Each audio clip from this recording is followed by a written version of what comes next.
احمد صلی علی رسول الکریم اما بعد۔ جناب عرفان صاحب، آپ نے 3 آیتیں بھیجی ہیں کہ ان آیتوں سے سمجھ میں آتا ہے کہ نبوت جاری ہے۔ پہلی آیت اعوذ باللہ من الشیطان الرجیم یا بنی آدم اما یاتینکم رسل منکم الی آخر الآیہ، سورۃ اعراف کی آیت نمبر 35۔ اس کا ترجمہ بھی آپ نے بھیجا ہے، اے ابنائے آدم، اگر تمہارے پاس تم میں سے رسول آئیں جو تم پر میری آیات پڑھتے ہوں تو جو بھی تقوی اختیار کرے اور اصلاح کرے تو ان لوگوں پر کوئی خوف نہیں ہوگا اور وہ غمگین نہیں ہوں گے۔ اس آیت سے آپ نے یہ ثابت کرنے کی کوشش کی ہے، بلکہ استدلال تو آپ نے کوئی ایسا کیا نہیں ہے، تو آپ ثابت کرنے کی کوشش کر رہے ہیں کہ نبوت جاری ہے۔ اس کا پہلا جواب یہ ہے کہ کسی آیت کا مطلب سمجھنے کے لیے 2 چیزوں کا علم بہت ضروری ہے۔ کافی علوم کی ضرورت پڑتی ہے، لیکن 2 چیزوں کا علم تو بہت ضروری ہے۔ ایک یہ کہ سیاق و سباق کا پتہ ہو۔ آپ نے سیاق و سباق کو نہیں دیکھا، اور آپ نے اس کا شان نزول، دوسری چیز شان نزول ہے، شان نزول بھی آپ نے نہیں دیکھا۔ کاش کہ آپ نے کسی مجدد سے اس کا شان نزول پوچھ لیتے۔ سیاق و سباق کو آپ اگر دیکھیں، آپ کو معلوم ہے قرآن مجید کے اندر اللہ تبارک و تعالی نے پہلے لوگوں کے قصے بھی بیان کیے ہیں، قوم عاد کے، قوم سمود کے، حضرت شعیب علیہ السلام کی قوم کے۔ اسی طرح یہ سلسلہ حضرت آدم علیہ السلام تک پہنچا۔ حضرت آدم علیہ السلام کا بھی حق تعالی نے ذکر کیا، اولاد آدم کا بھی حق تعالی نے ذکر کیا۔ اس صورت کو بھی اگر آپ پڑھیں، اور اسی رکوع کے اندر اللہ تعالی نے 3 مرتبہ یا بنی آدم کہہ کر پکارا ہے، اور یہ قصہ چل رہا ہے حضرت آدم علیہ السلام کی پیدائش، حضرت آدم علیہ السلام کو زمین پر بھیجنے کے وقت کا۔ اس وقت اللہ تعالیٰ نے جو شروع میں احکامات دیے تھے کہ یہ کام کرنے ہیں، ان میں سے اللہ تعالیٰ نے ایک حکم یہ بھی دیا کہ اے بنی آدم، اگر تمہارے پاس رسول آئیں اور وہ میری آیات کی تلاوت کرے تو ان پر ایمان لانا ہے۔ یہ گویا کہ خطاب بنی آدم کو ہے جو اولاد آدم شروع میں تھی۔ اس کی دلیل یہ ہے کہ زیادہ تر جو مسلمانوں کو خطاب کیا جاتا ہے یا ایھا الذین آمنوا سے کیا جاتا ہے، یا امت دعوت کو اللہ تبارک و تعالی خطاب کرتے ہیں یا ایھا الناس سے۔ یا بنی آدم، یہ شروع میں جو اولاد آدم ہے ان کے لیے خطاب ہوتا ہے۔ ہاں، یہ الگ بات ہے، یہ ہم مانتے ہیں کہ بعض خطابات اگرچہ اولاد آدم کے لیے ہے، لیکن اگر وہ حکم منسوخ نہیں ہوا، قرآن کے اندر وہ حکم ہے، تو وہ حکم دوسروں کے لیے بھی ہوگا۔ لیکن یہاں پر خطاب اولاد آدم کو ہے۔ دوسرا یہ ہے کہ اس کا آپ ذرا شان نزول پڑھیں، در منصور اٹھا کر دیکھیں۔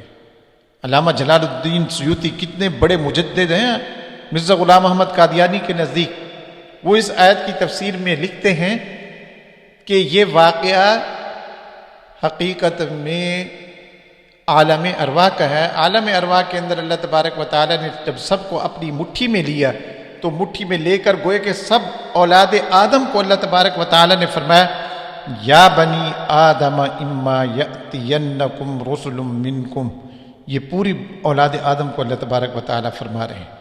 اور اسی طرح اسی حدیث میں ہے کہ آپ صلی اللہ علیہ وسلم نے فرمایا کہ اسی طرح اللہ تبارک و تعالی نے پھر اپنے رسولوں کو مخاطب فرمایا، جیسے اولاد آدم کو مخاطب فرمایا، اسی طرح یا ایھا الرسل کہہ کر اللہ تبارک و تعالی نے رسولوں کو خطاب کیا۔ اب اس شان نزول کو اگر دیکھا جائے تو پتہ چلتا ہے کہ یہ آیت تو عالم ارواح کے اندر جو خطاب اللہ تبارک و تعالی نے کیا تھا، اس کا تعلق تو اس کے ساتھ ہے۔ باقی واقعات تو پیچھے جتنے بھی پچھلی امتوں کے واقعات ہیں وہ تو اللہ تبارک و تعالی نے قرآن کے اندر ذکر کیے ہیں۔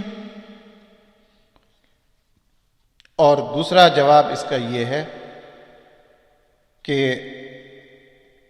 یہاں پر اللہ تبارک و تعالی فرما رہے یا بنی آدم اما یأتینکم رسل منکم یقصون علیکم آیاتی، کہ وہ آیات بھی تمہارے اوپر تلاوت کریں گے۔ مطلب یہ کہ وہ شرعی نبی ہوں گے، اور آپ کے نزدیک تو شرعی نبی نہیں آ سکتے، شرعی تشریعی نبوت تو ختم ہو چکی ہے، یہاں پر تو تشریعی نبوت کا ذکر ہے، یہ قصونا علیکم آیاتی۔ مرزا غلام قادیانی کون سی آیات لے کر آئے ہیں؟ وہ 27، 28، 29 والی؟ بہرحال اس وقت میں آپ کو وہ آیات پڑھ کر نہیں سناتا جو مرزا غلام قادیانی لے کر آیا ہے۔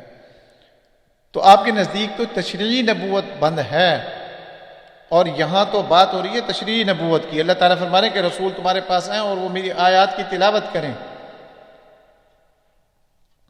اور ایک جواب اس کا یہ ہے کہ یہاں پر لفظ ہے اما کا، اما شرط کے لیے آتا ہے۔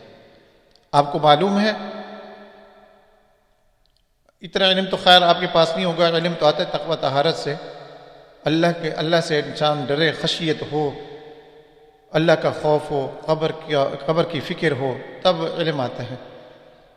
اما یہ حرف شرط ہے، اور شرط کا تحقق ضروری نہیں ہوتا۔ اب یہ بات بھی مجھے آپ کو سمجھانی پڑے گی کہ شرط کا، اگر یہ کہا جائے کہ اگر آپ کے پاس فلاں آئے تو آپ نے اس کی خاطر تواضع کرنی ہے، اگر آپ کے پاس مہمان آ گئے تو آپ نے خاطر تواضع کرنی ہے، اس کا مطلب یہ ہے کہ مہمان آپ کے پاس ضرور آئیں گے۔ خیر، اور ایک جواب یہ ہے کہ یہاں پر قادیانی، آپ نے تو یہ استدلال کیے نہیں، آپ کو استدلال کا پتہ نہیں استدلال کس کو کہتے ہیں۔ قادیانی جو استدلال کرتے ہیں وہ کہتے ہیں کہ یہاں پر اما یاتینکم، یہ مضارع کا صیغہ ہے، اور مضارع دوام اور استمرار کے لیے آتا ہے، تو اس کا مطلب ہے ہمیشہ رسول آتے رہیں گے۔ اس کا جواب یہ ہے کہ مضارع استمرار اور دوام کے لیے ہمیشہ نہیں آتا۔ مضارع دوام اور استمرار کے لیے ہوتا ہے لیکن ہمیشہ نہیں ہوتا کہ ہمیشہ دوام اور استمرار کے لیے ہے۔ قرآن مجید کی آیت سورۃ مریم کے اندر 26 نمبر آیت ہے، اما ترین من البشر احدا، اگر لوگوں میں سے کسی کو آتا دیکھو، یہ حضرت مریم علیہ السلام کو خطاب ہے کہ اگر لوگوں میں سے کسی کو آتا دیکھو، اس کا مطلب یہ ہے کہ وہ ہمیشہ دیکھتی رہیں گی۔ معلوم ہوا کہ یہ مضارع ہمیشہ استمرار کے لیے نہیں آتا۔ اگر استمرار کے لیے مانے تو پھر اما یاتینکم منی ہدن، ہدن سے مراد شریعت ہے، پھر اس کا مطلب ہے شریعت بھی ہمیشہ آتی رہے گی، جس طرح رسول تمہارے پاس ہمیشہ آتے رہیں گے، شریعت بھی ہمیشہ آتی رہے گی، حالانکہ آپ اس بات کو نہیں مانتے کہ شریعت آتی رہے گی۔ اور ایک اس کا جواب یہ ہے کہ یہاں پر یہ کہا گیا ہے کہ منکم، اے اولاد آدم تم میں سے۔ اولاد آدم میں تو عیسائی بھی ہے، یہودی بھی ہے، اور سکھ بھی ہیں، ہندو بھی ہیں، کیونکہ ساری اولاد آدم ہیں۔ تو اس کا مطلب یہ ہے کہ آپ کا نظریہ یہ ہے کہ رسول ہندو میں بھی آ سکتے ہیں، سکھوں میں بھی آ سکتے ہیں، اور یہودیوں میں بھی آ سکتے ہیں، عیسائیوں میں بھی آ سکتے ہیں، سب میں آ سکتے ہیں، حالانکہ آپ اس بات کو نہیں مانتے۔ یا منکم یا بنی آدم، اے اولاد آدم تم میں سے۔ اور ایک اس کا جواب یہ ہے کہ اگر بالفرض ہم مان بھی لیں اے بنی آدم تم میں سے رسول آ سکتے ہیں، تو مرزا غلام احمد قادیانی تو بنی آدم میں سے ہی نہیں ہے۔ اس نے تو کہا کرم خاکی ہوں پیارے نہ آدم زاد ہوں بشر کی جائے نفرت اور انسانوں کی عار۔ براہین احمدیہ حصہ پنجم صفحہ نمبر 97، جلد 21 صفحہ نمبر 127۔ کرم خاکی سمجھتے ہیں کس کو کہتے ہیں؟ کرم خاکی کون سا کیڑے کو کہتے ہیں؟ کرم خاکی جو گند سے خود بخود پیدا ہو جائے، جو گند سے پیدا ہو، گند کی پیداوار ہو، تو وہ کیسے نبی بن سکتا ہے؟ آپ خود سوچیں۔ تو بہرحال آپ نے اس آیت کو پیش کیا ہے کہ نبوت جاری ہے۔